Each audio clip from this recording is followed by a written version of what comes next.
go ahead and call the meeting to order. We have quorum with all board members present except Daniel. If you'll stand for the Pledge of Allegiance. Yep. I pledge allegiance to the flag of the United States of America and to the republic for which it stands, one nation, under God, indivisible, with liberty and justice for all.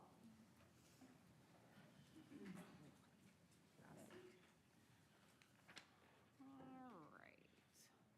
Audience comments. Daniel is not here.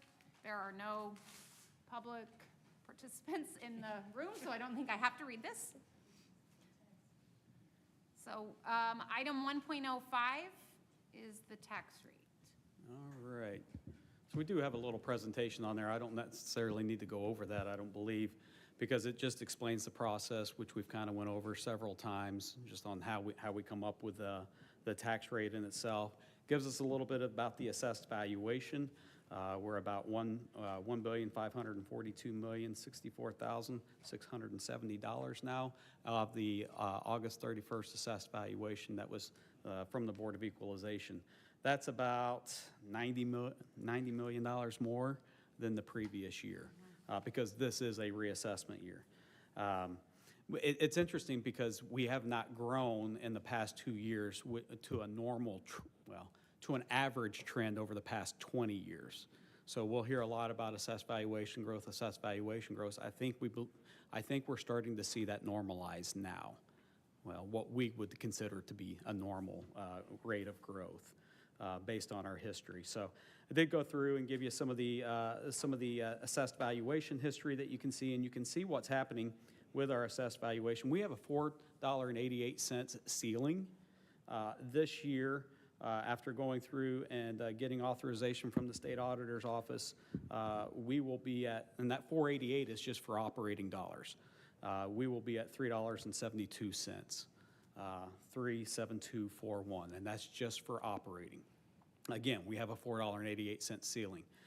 The reason that goes lower, simply because of the Hancock Amendment. That's that taxpayer protection. If we kept it at $4.88, we would never be discussing the future of, we probably would be because we'd be giving out in salaries and benefits, which is great, but we'd be living large, comparatively speaking.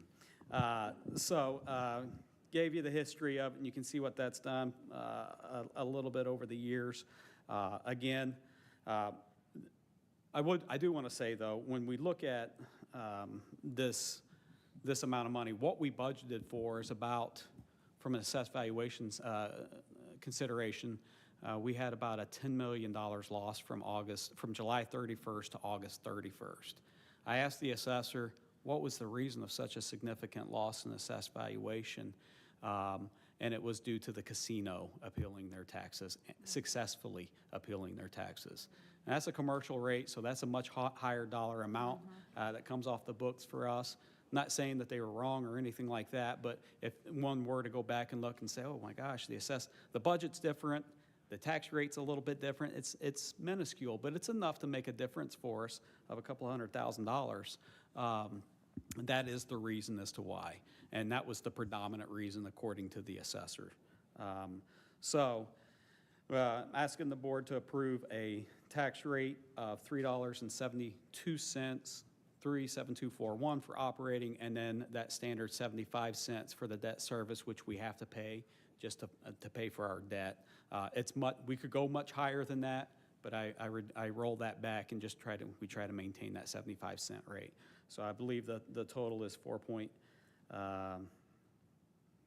that's the wrong one. 4.7241, I believe, is what it is. I've got last year's pulled up on my phone. Sorry. Any questions for Jeremy?